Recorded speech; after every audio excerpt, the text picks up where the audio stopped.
Assalamualaikum dan selamat kembali ke FTV. Hari ni kita dengan Volvo XC40 lah, dan kali ni kita memang betul-betul berusaha untuk memandu kereta ni dengan sebanyak mana yang boleh. Dan setakat ini kita sudah memandu 1702.1 km. Kita pergi ke Changlun, kita pergi ke Kuala Kangsar, kita pergi ke Sepang International Circuit, kita pergi ke Nilai, dan juga kita pusing-pusing dalam bandar lah. Jadi kenapa saya pandu dengan begitu jauh sekali ialah kerana untuk mendapat satu pengalaman yang benar lah mengenai pemilikan kereta elektrik ni.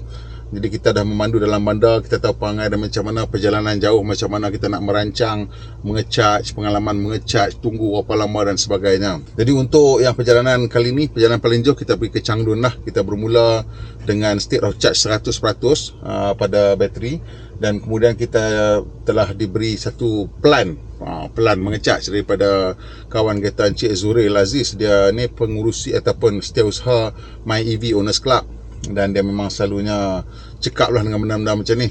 Jadi dia cadangkan kita berhenti mengecharge di Bukit Gantang, dan mengikut kereta, kalau kita sampai di Bukit Gantang, kalau bermula dengan 100% bateri, kita akan ada 29% charge semasa setiba di Bukit Gantang. Kemudian dia cadangkan kita pergi ke Alostar, di mana kita charge, dan Bukit Gantang tu dia suruh charge sampai 80%, dan kemudian ke Alostar 80% lagi. Jadi kita biasa dengar, dan kemudian terus ke Changlun dan balik pun cara yang di perhentian yang sama lah. Jadi kita selalu dengar bahawa kebanyakan kereta elektrik ni dia boleh mengecharge sampai 80% dalam masa 30 minit. Jadi bila saya sampai ke Bukit Gantang tu, saya memandu ke utara ni dengan dua orang kawan yang tak pernah memandu kereta elektrik. Saya sendiri tidak pernah memandu kereta elektrik jarak jauh, dan kita hanya memandu jarak dekat dalam bandar untuk mendapatkan impression sajalah. So kali ni kita memang satu pengalaman yang baru. Saya baru kali pertama download app Jom Charge, dan bila sampai di Bukit Gantang tu barulah sibuk nak buka kali pertama, nak tengok macam mana nak pakai benda tu semua tau. So it was a bit ad hoc lah kan. Tapi apapun, bila sampai ke Bukit Gantang tu, kita mula pukul 7.30 pagi, sampai ke Bukit Gantang lebih kurang dalam pukul 9 lebih kat pukul 10 lah. Kita buat keputusan untuk berhenti di situ sekali untuk sarapan lah, lambat sikit lah. So tak apa, kita dah start charge semua menggunakan app, activate. Dalam app dia beritahu masa nak dalam perjalanan tu, kita check dalam app dia kata available, sampai kita activate, dan kita biarlah dia jalan, tengok dia naik charge 44-45 kW. Dan kita kata jom kita pergi breakfast. Kita pergi breakfast. Lepas breakfast, saya tengok dalam setengah jam tu, masa saya nampak kat app berapa lama dah kita nge-charge. Okay, dah dekat setengah jam tu kita kata okey lah, habis breakfast, minum air cepat-cepat, pergi balik kat kereta. Ingatkan boleh lah dapat dalam 80, tapi tengok-tengok hanya dapat 60 lebih. Sebab charger tu ialah hanya pada kelajuan 50 kWh.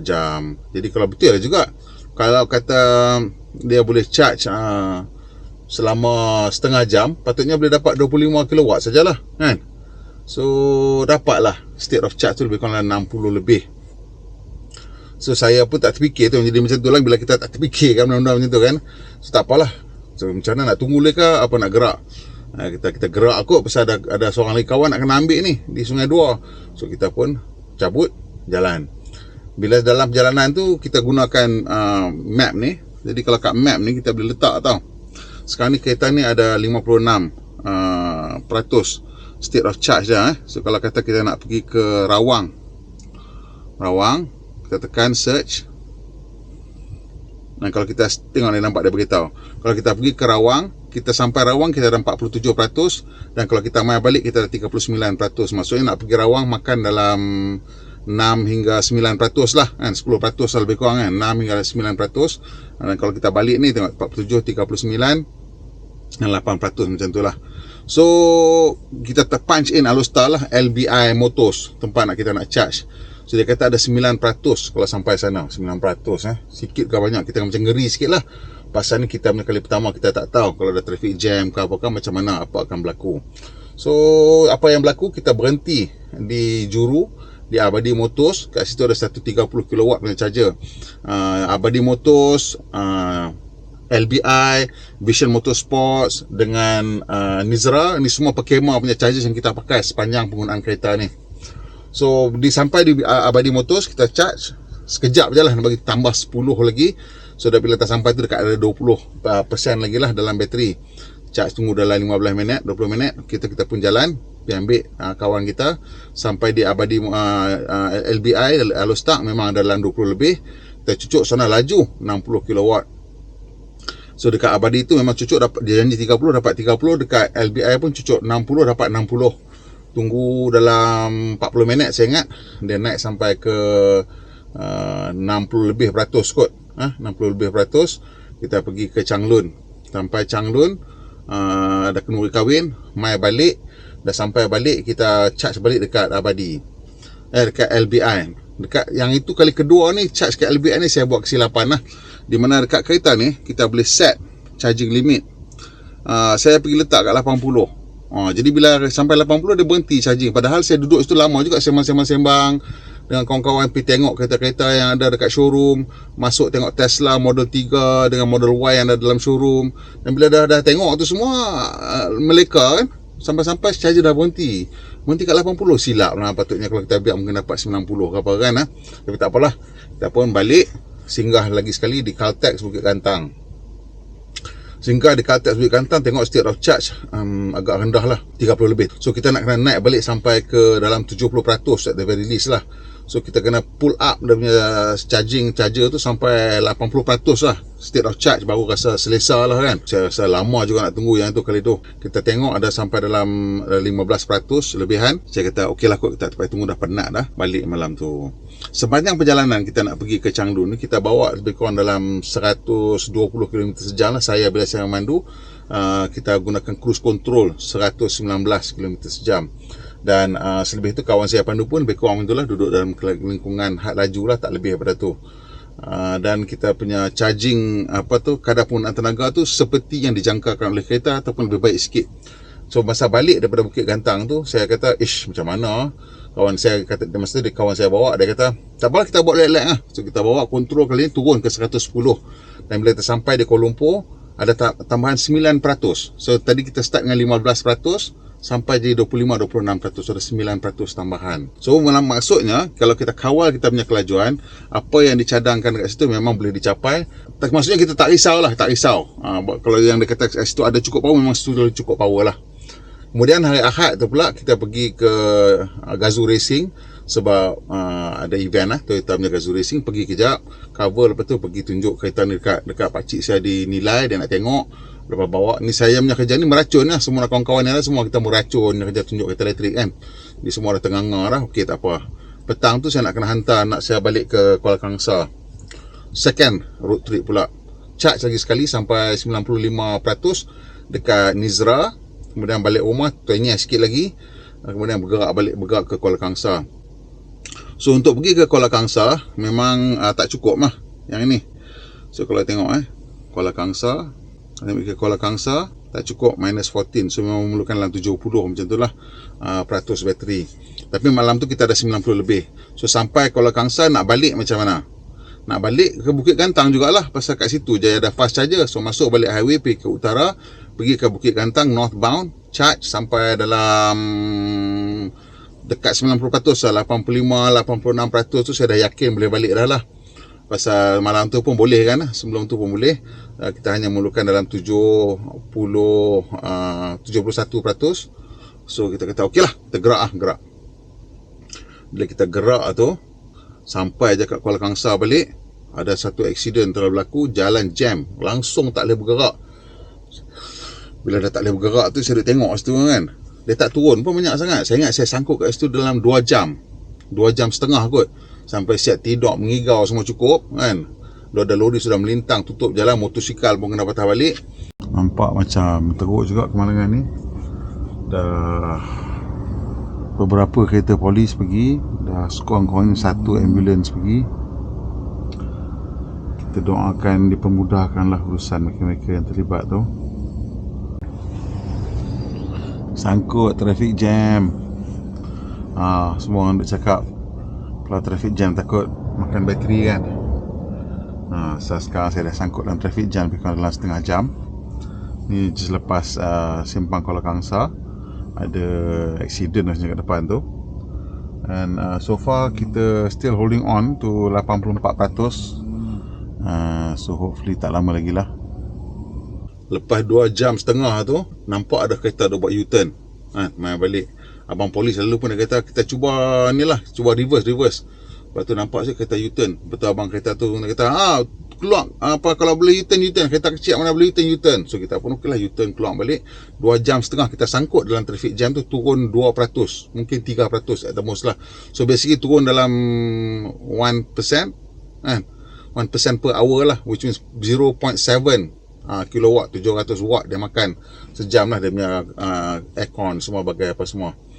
Kemudian kita pun balik ikut jalan lama dan nak sampai ke Kuala Lumpur ada lagi dalam 12-13%. So itu pengalaman kita memandu sejauh sampai 1700 km dalam kereta ni lah. Dan apa yang kita dapati, pertama sekali dia punya pemanduan tu memang selesa. Untuk long distance kereta ni memang cukup selesa pasal dia tak ada gegaran dan tak ada bunyi, dan dia punya adaptive cruise control punya sistem berfungsi dan cukup bagus dalam kebanyakan keadaan.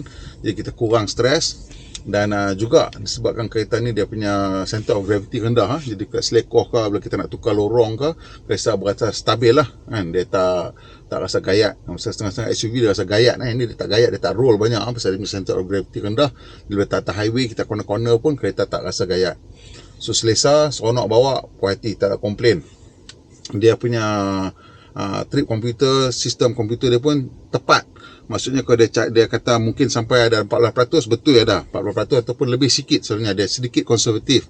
Dan juga kalau kita nak tahu, kereta ni juga menggunakan sistem Android Auto, bukan Android Auto, Android Forecast.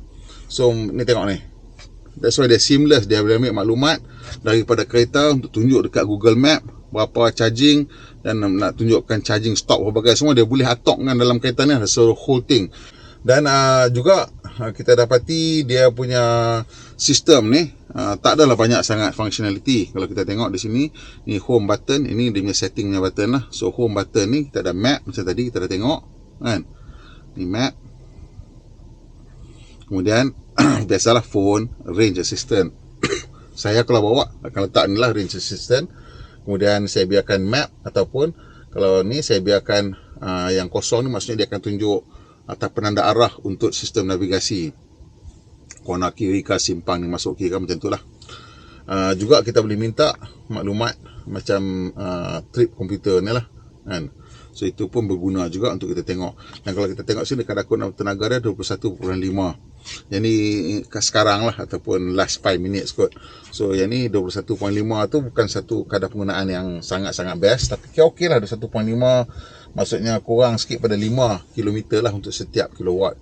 So kereta ni ada penuh bateri dia dalam 70 kW. Selalunya dia tulis kat sini 440 atau 40 km jarak julat jelajah dia. Tapi saya rasa boleh lebih pada itulah, sebab bila kita pandu pada kelajuan 110 atau lebih rendah, dia jadi lebih cantik lah. Pada kadar 119 punya cruise control pun kita masih lagi melebihi julat yang jelajah yang dijanjikan oleh kereta. So whatever the car suggest as dia punya limit, kalau kita keep to the speed limit, kita akan dapat lebih pada tu. Lain pada tu, pengalaman kita ialah charging ni lah. Charging di Bukit Gantang tu nak sampai 80% memerlukan dalam sejam lebih sikit. Kalau benda tu pada kadar lebih kurang pada 30% bateri. Yang inilah 70 kW ni. Kalau bateri awak kecil mungkin cepat sikit lah, tapi untuk bateri 70 kW ni, untuk yang 60 kW punya charger tadi tu, kita di Nizra, di LBI memerlukan lebih kurang dalam 60 minit nak dapat ke 80%. Tapi kalau yang 30 kW, 50 kW tu mungkin dalam 90 minit. Macam tu lebih kurang dah. Pengalaman kita menunjukkan bahawa kalau katalah ada charger dekat Simpang Pulai, ada charger dekat Tapah, which memang Syah tengah pasang, Simpang Pulai arah utara dah pasang lah, cuma belum activate lagi. Sama dengan Tapah arah selatan dah pasang mesin tapi belum activate lagi. So kalau yang tu semua ada, dan katalah di semua tempat kawasan rehat utama ada tempat charging elektrik, dan bukan ada satu je lah, ada kurang-kurangnya ada dua, terlebih baik lagi kalau ada 4 lah kan, tempat charging. Dan that means kita dah miliki kereta elektrik dan gunakan sebagai kereta kedua. Dan kalau kita mengikut keadaan jumlah kereta elektrik yang ada sekarang, tak ada masalah, semua orang boleh pakai. Sebab apa? Semasa sepanjang perjalanan tu kita dapati kita tak perlu beratok. Memang tak pernah ada orang lah yang menggunakan charger tu semasa kita nak gunakan, so tak payah tunggu untuk beratok. Tapi charging time tu sendiri adalah agak perlahan sebab charger itu berkapasiti rendah. Di tepi lebuh raya saya rasa semua kena kelajuan 100 kW ke atas, baru dia lebih sedap lah. Tapi bukan kita boleh paksa orang pasang kan lah. Dan juga bila yang 100 kW lebih tu mungkin charge lebih mahal lah. Yang Caltex punya 50 kW ni dia charge RM1.20 untuk seminit. Jadi kalau untuk yang Shell punya yang laju tu kadar dia dah lebih tinggi lah, which is to be expected. Pasal yalah, kadang-kadang kita tak kisah, tapi selalunya kita akan kisah lah sebab masa kan, masa tu lebih bernilai daripada wang ringgit lah. So kat situlah kita nampak bahawa perlukan charger yang laju. Untuk di dalam bandar macam dekat showroom ni semua 60 kW tu dah okey. Cuma kita makan tempat dia lah, jadi kita rasa serba salah lah. So saya lebih suka kalau kata ahli-ahli perkhemah tu dia boleh charge je, kita tak nak rasa bersalah sangat kita nak guna kat situ. Tapi dia sebab dia bagi free, kita duk rasa bersalah lah. Kita duk jumpa kita terima kasih. Dia tak ada apa pun, kita lah yang rasa bersalah pasal kita duk pakai barang dia free kan. So itu, tapi kelajuan 60 tu dah okey dah. 60 ke 40 ke 50 ke, kalau dia dalam kawasan bandar ni kan dah okey lah. Sebab kadang-kadang kita duduk tu setengah jam tak ada hal sangat, kita lebih minum kat kedai ke apa ke sat ke.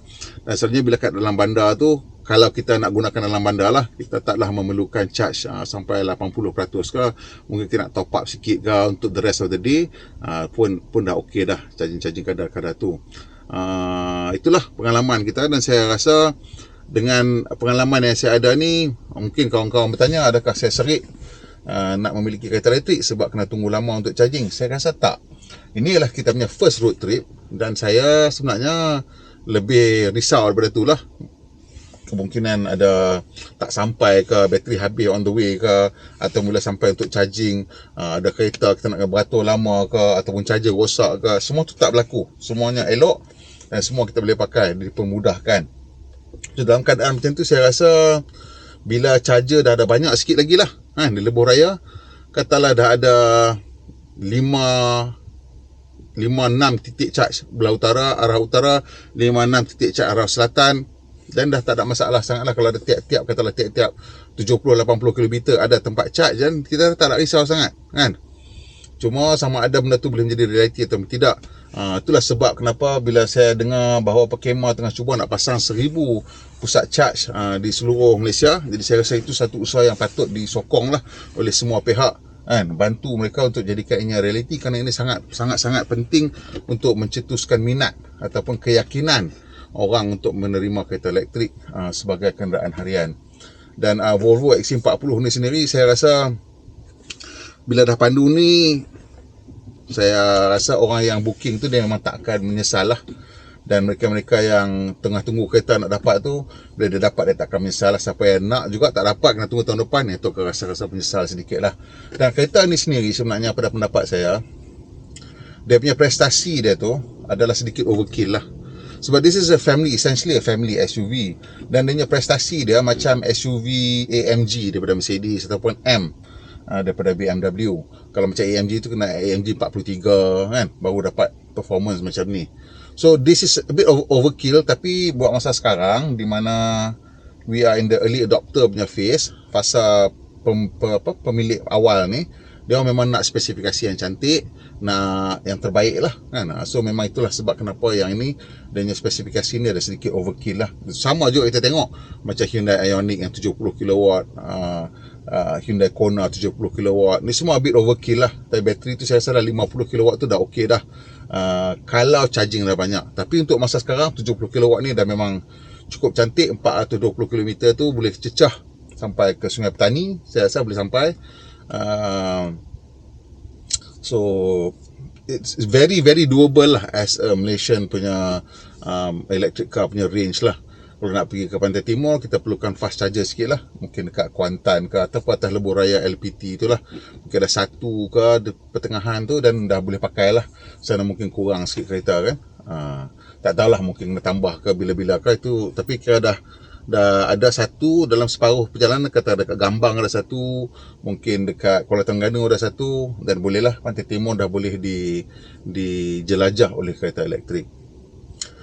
Kaitan ni kalau nak bagi skor, reka bentuk luar dia Volvo XC40 ni memang okay, it's a nice clean design, tapi dia tak gah sangat, so saya bagi dia 7.5/10. Cabin macam Volvo, typical, very neat, very ergonomic, tapi tak flashy, dan saya tak berkenan hitam ni, tapi orang Malaysia memang suka hitamnya interior, so yang tu pun saya bagi 7.5. Practicality pun lebih kurang sama juga, ruang simpanan barang semua okey, 7.5 juga. Dan dia punya pemanduan dia saya rasa agak bagus lah, prestasi cantik, saya bagi yang itu 8/10 lah. Dan dari segi untuk nilai untuk wang anda, saya bagi 7.5/10 juga. Sebabnya bukanlah murah, walaupun prestasi dia bagus pun lah, so I think it's 7.5, solid for this car secara purata. That's a good score for kereta elektrik yang pertama dibawa masuk oleh Volvo ke Malaysia, yang di CKD kan di Malaysia. Tahniah kepada Volvo kerana menawarkan produk ni pada kita di Malaysia. It's something yang memang you boleh aspire tu lah, cuma dia punya reka bentuk tu konvensional. Kalau you nak sesuatu yang berbeza, this is not it for you lah. Tapi kalau you nak sesuatu yang konvensional, memang inilah konvensional tapi electric car punya performance. Okay, sampai situ video style kali ni. Kalau suka, tekan butang like, kongsi dan kawan-kawan. Kalau boleh tolong saya sikit tekan butang subscribe dan juga butang loceng supaya tak ketinggalan bila kita menaik video terbaru. Pandu Malaysia, Penang Berhemah, kita jumpa lagi insya-Allah.